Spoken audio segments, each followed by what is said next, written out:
शिवाय स्वाहा, ओम प्रकाशाय स्वाहा, ओम मणिमाय स्वाहा, ओम लवणाय स्वाहा,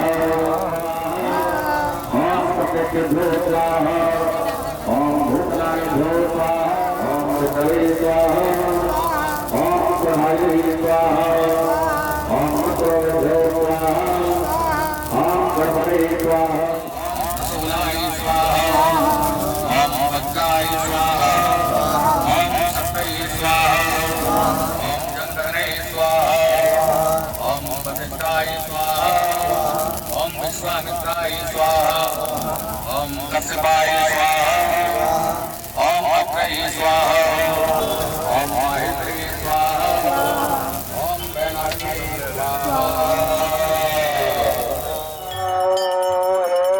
त्रिपुरारी तेरी आरती गाओ, त्रिपुरारी तेरी आरती गाओ। जब सागर में दुख प्रभुता, जब सागर ने व्रत प्रगटाया, जब सागर में दुख प्रगटाया, सागर ने विश्व प्रगटाया। पुकार तुमने जगत बचाया, पुकार तुमने जगत बचाया।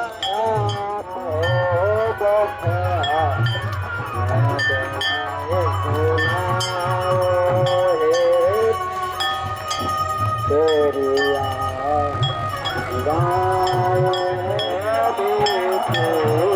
कृपा पाजा रखे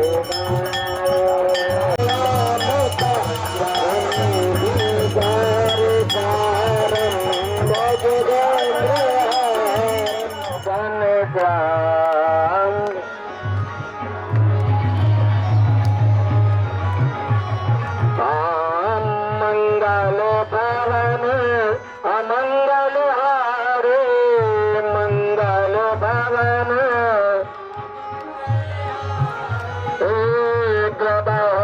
दशरथ अजर बिहारे,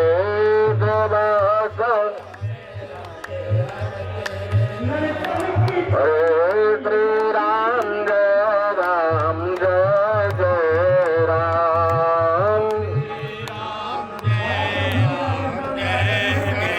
राम कृष्ण कन्हैया जय घनश्याम।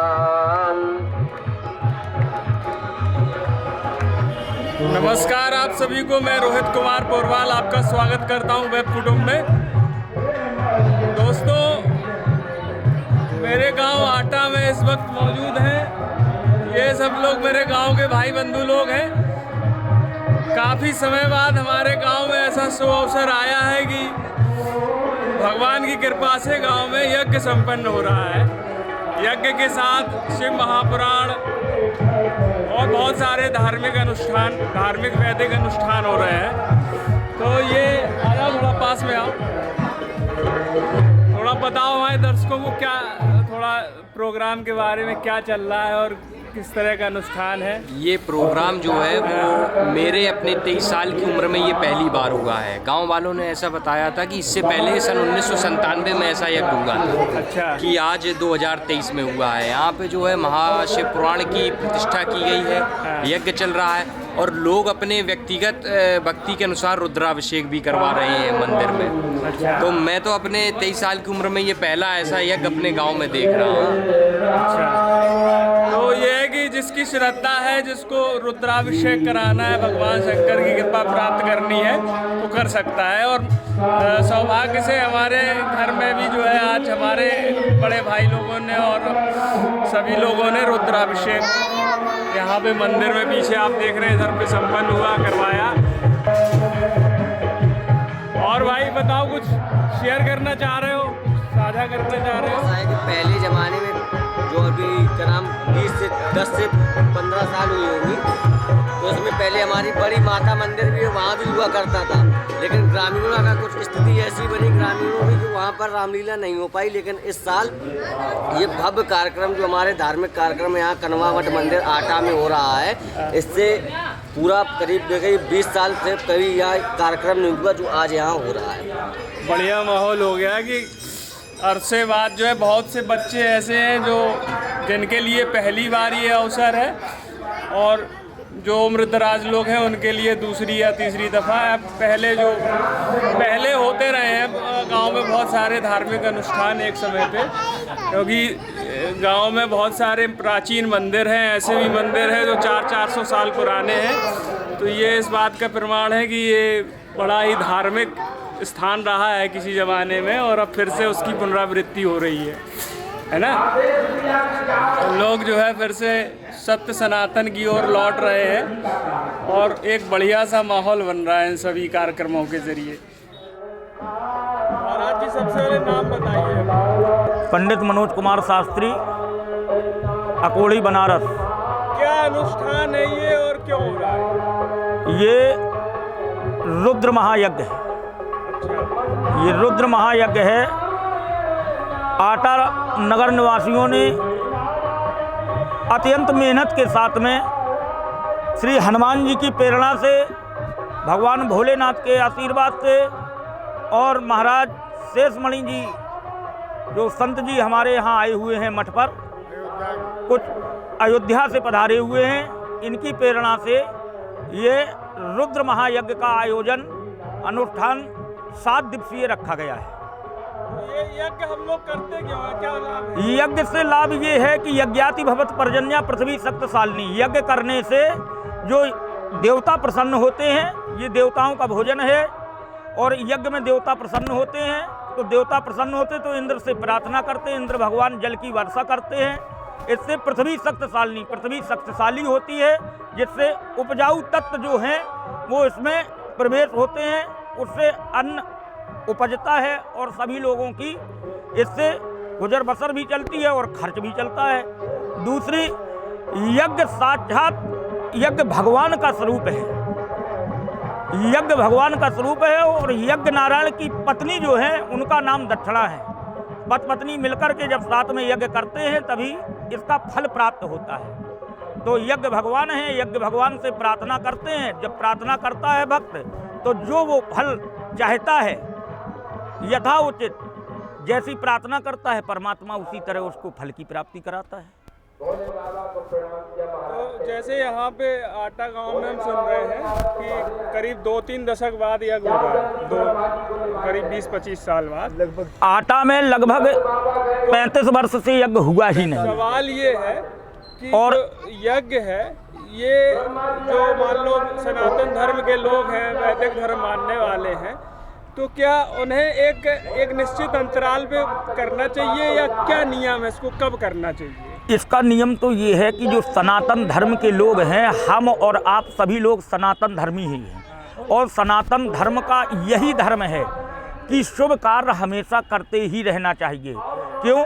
सनातन धर्म का ये फर्ज है कि परमात्मा को हमेशा मानते ही रहना चाहिए, क्योंकि ऐसा करने से हमारा जीवन, हमारा परिवार और हमारा गांव, हमारा मोहल्ला सभी खुशहाल रहते हैं।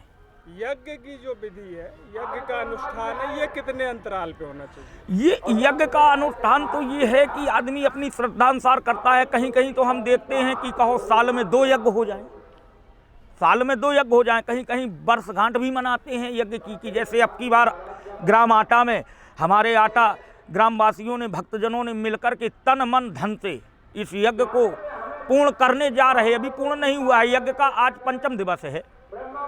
तो यज्ञ में आज 5म दिवस के हिसाब से बहुत कुछ सारी व्यवस्थाएं अच्छी हैं। आए हुए आगंतुकों को जलपान की व्यवस्था, भोजन की व्यवस्था इत्यादि, फलाहार की व्यवस्था, जो जिस तरह से व्यवस्था को मांगता है हमारे भक्त लोग सबकी व्यवस्था करते, चल फिर करके करते हैं। बड़ी मेहनत के साथ में यज्ञ को पूर्ण करने जा रहे हैं। मान लो अगर ज़्यादा यज्ञ कर दिया साल में 2 बार, तो ज़्यादा पानी नहीं बरस जाए? ज़्यादा पानी नहीं बरसता यज्ञ से। यज्ञाति भवत पर यज्ञ कई चीज़ों में लाभ देने वाला है, कुछ पानी में ही नहीं है। पानी तो समय पर बरसता है, अब ज़्यादा यज्ञ करोगे तो पानी कैसे बरसेगा। पानी जैसे अभी जेठ के महीने में यज्ञ हो रहा है, तो अब इस बैसाख और जेठ में पानी का तो सीजन नहीं है। सही इसकी जो ऋतु है कौन सी है? यज्ञ की ऋतु यही है, यज्ञ की ग्रीष्म ऋतु है, शरद ऋतु है, इन्हीं में यज्ञ होता। बरसात में तो यज्ञ कभी हो नहीं पाता। अच्छा, एक सवाल हमारा नहीं है, हम अक्सर देखते हैं कुछ पढ़े लिखे लोग अक्सर ये बात कहते हैं कि यज्ञ से जो धुआं उत्पन्न होता है, धुआं, तो कहते हैं कि धुआं भी वायुमंडल के लिए हानिकारक है। धुआं यज्ञ का वायुमंडल के लिए हानिकारक नहीं होता, धुआं वायुमंडल के लिए लाभदायक होता है। इसी धुआं से वैज्ञानिकों ने जो अपनी रिसर्च किया है, इसी धुआं से जो पुराने ऋषि मुनि थे वो यज्ञ कराते थे। वो पहले विमान चला करते थे, चलत विमान कोलाहल हुई, पहले चलते थे ना। अब पहले विमान चलते थे तब विज्ञान काम नहीं करता था, तब ऋषि मुनि ही काम करते थे अपनी जड़ी बूटियों से, अपने मंत्रों की आहुतियों से। तब उन्हीं का सर्च करके आज जो वैज्ञानिक जितना भी कार्य कर रहा है, ये सब ऋषि मुनियों की ही देन है, यज्ञ भगवान की देन है, नहीं तो वैज्ञानिक कहीं से दूर से नहीं आए। तो जो जनसाधारण है, आम व्यक्ति है, जिसे नहीं जानकारी कुछ भी, ना यज्ञ की जानकारी है, किसी तरह की जानकारी नहीं है, तो किस तरह से शामिल हो, क्या किस तरह का भाव रख के आए? देखिए, संसार सागर है ये, इसको कहते हैं संसार सागर। भव से पार होना बड़ा दुर्लभ है, ठीक है। भव से पार जब ही हो पाओगे जब परमात्मा की शरण में जाओगे। बिन सत्संग विवेक न होई और राम कृपा बिन सुलभ न सोई। बिना परमात्मा के कृपा के भव सागर पार नहीं हो पाओगे। और दूसरी बात, गुरुजनों के पास बैठोगे, उनके कुछ मंत्र लोगे, उनकी वाणी को सुनोगे, जब अपने अंदर उसको प्रवेश करोगे, फिर उसको गुनोगे, तभी आपको उसका लाभ मिल पाएगा। नहीं ऐसे संसार है, ये तो संसार सागर बोलते, संसार सागर बहुत बड़ा है। कोई हाल मस्त, कोई चाल मस्त, कोई खा के रोटी दाल मस्त, तो अपनी अपनी मस्ती में सब मस्त हैं। भगवान के जो भक्त, ये कैसे समझे कि कृपा हो रही है? वो तो साक्षात्कार करवा देता परमात्मा। कृपा के लिए तो व्यक्ति तुरंत समझता है कि ये कृपा हो रही। जैसे हमारे ग्राम आटा में 1 साल निरंतर से यज्ञ की चर्चा चल रही, यज्ञ नहीं हो पाया, लेकिन कुछ ऐसे 2-4 लोग हुए, जैसे हमारे राजू विश्वकर्मा हैं, पप्पू हैं, 2-4 मतलब हम नाम कुछ लोगों की नहीं जानते हैं। तो जैसे इनमें इनका पूर्णतया साल भर निरंतर से सहयोग चल रहा, तन मन धन से, कि किसी तरह से ये धर्म का कार्य है और मेरा अकेला नहीं है, ये व्यक्ति विशेष का नहीं होता, न व्यक्ति विशेष एक कर पाता है, ये समस्त ग्रामवासियों के सहयोग से है।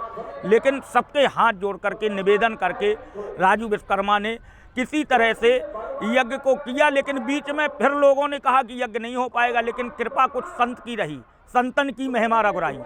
जब संत की कृपा हो जाती है तो जो उल्टा भी हो रहा वो भी सीधा हो जाता है। जैसे हमारे शेषमणि महाराज जी अयोध्या से पधारे हुए, यहाँ पर इन्होंने थोड़ी कृपा कर दी, भगवान की प्रेरणा हुई, भोलेनाथ की कृपा से, महाराज जी की कृपा से, हनुमान जी की कृपा से यज्ञ शुरू हो गया। लोगों को मोड़ करके लाए और यज्ञ में दानदाताओं ने दान दिया, और बिना दान के यज्ञ होना असंभव है। और कुछ महाराज जी से भी चर्चा कर लें आप थोड़ा बहुत। मंदिर की क्या महिमा है, कितना पुराना मंदिर है? मंदिर की तो महिमा तो ये हम अपनी उम्र में तो बता सकते कि जब हम पैदा हुए, फिर हमने सुरत संभाली, तो ये मंदिर मुझे यूं ही बना मिला। और जो इसमें मूर्ति है, इसी तरह मुझे मूर्ति मिली। एक मूर्ति नहीं है, मंदिर के अंदर 3 शिवलिंग हैं, 3 शिवलिंग बिल्कुल लाइन से बने हुए हैं। मंदिर विशाल है, पुराना है, मठ है, ये बहुत पुराना मंदिर है। अगर इसकी प्रशंसा की जाए फिर भी कम है, और इसकी महिमा जितनी भी गाई जाए वो भी कम है। श्रद्धालुओं का एक संदेश, एक संक्षेप में संदेश। श्रद्धालु तो देखो, जिसके अंदर श्रद्धा भक्ति जागृत होती है वही श्रद्धालु होता। श्रद्धा बिना भजन नहीं होई, विनमय गंध की पावे कोई। जब तक परमात्मा की कृपा नहीं होगी तब तक उसको श्रद्धा जागृत नहीं होगी, और जब ईश्वर कृपा करेगा तो उसको श्रद्धा जागृत होगी, और जागृत जब होगी तो वो परमात्मा के पास आएगा, और जब परमात्मा के पास स्वयं आएगा तो 4 लोग और देखेंगे। ये यार बहुत मंदिर जाते हैं भैया, तो 4 लोग और उसके पीछे लग जाएंगे। अगर सेंग की जाए तो भक्ति की, भजन की, पूजन की जाए। आजकल लोग इसकी सेंग करते कहाँ हैं? आजकल तो सेंग दूसरे हिसाब से करते हैं ना लोग। तो जिस हिसाब से करते हैं तो वो तो भक्त है, वो तो भक्ति में लगा है, लेकिन उसकी भक्ति की सेंग नहीं करते। सेंग बहुत लोग नहीं जानते।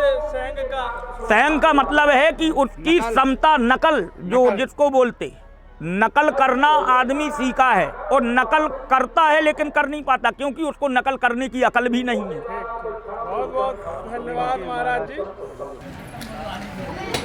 खिचड़ी प्रसाद है? खिचड़ी नहीं है, खीर है बस। खीर है? क्या बात, तुम्हारी फोटो नहीं आ रही, इतने क्या हो थोड़ी।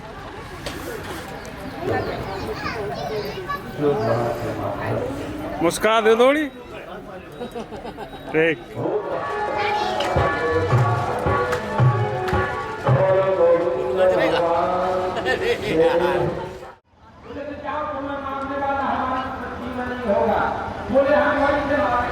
खाओ कछु,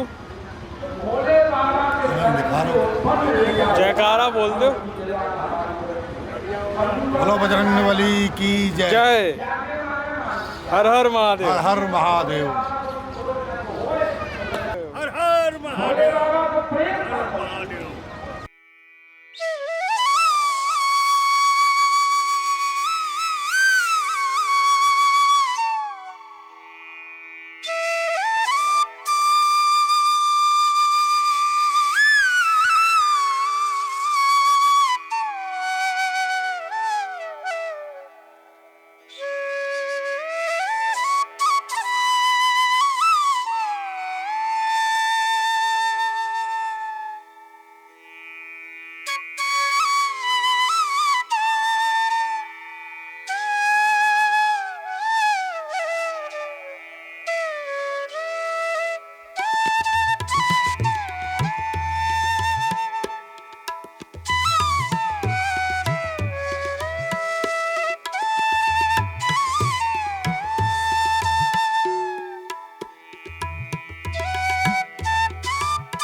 का वीडियो बन रहा है तो परिक्रमा लगाना ज़रूरी है। हमने सोचा हम भी परिक्रमा लगा लें, और परिक्रमा के लिए ये इलायची दाना ले लिए।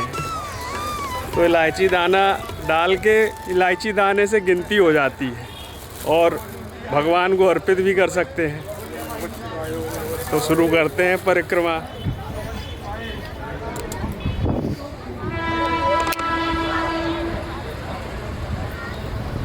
परिक्रमा लगाने का अपना आनंद है।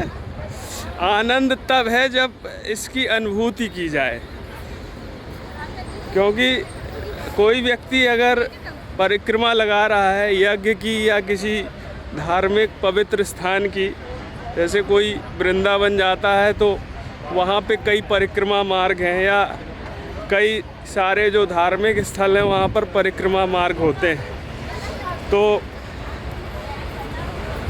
आस्थावान लोग जो है परिक्रमा लगाते हैं। तो परिक्रमा क्यों लगाते हैं? पैदल चलना होता है, और पैदल चलने में आनंद क्यों आता है? तो कहीं ना कहीं व्यक्ति हृदय से जब अनुभूति करता है, आत्मा से अनुभूति करता है कि भगवान के लिए चल रहे हैं, या जिस भी ईश्वर को मानता है, परमात्मा को मानता है, उस परमात्मा के लिए चल रहे हैं और उसमें सुख की अनुभूति कर रहे हैं। भले ही पैरों में कष्ट हो रहा है, लेकिन सुख की अनुभूति मन में मिल रही है।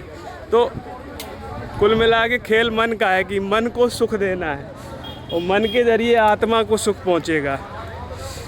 तो इसलिए लोग जो है, एक ट्रीटमेंट है, परिक्रमा एक ट्रीटमेंट है, तो उसके ज़रिए, परिक्रमा के ज़रिए खुद को ट्रीटमेंट देते हैं और भगवान के प्रति आस्थावान भी होते हैं।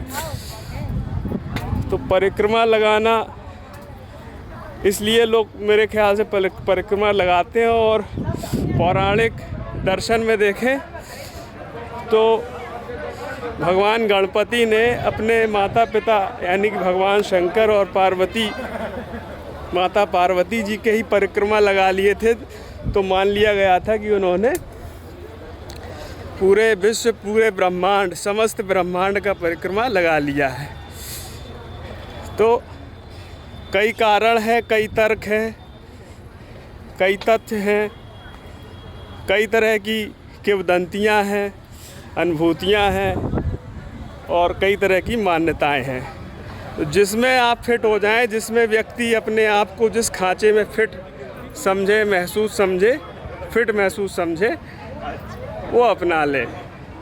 कुल मिला के सारा खेल व्यक्ति के लिए ही है, उसकी आत्मा को कैसे शांति मिले जीते जी और इस संसार से प्रस्थान करने के बाद। तो अपना परिक्रमा जो है 4 हो गए हैं, 5वां नहीं 3 हो चुके, 4, हाँ 4था चल रहा है ये, और 5वां इसके बाद लगाएंगे, इसके बाद प्रस्थान किया जाएगा।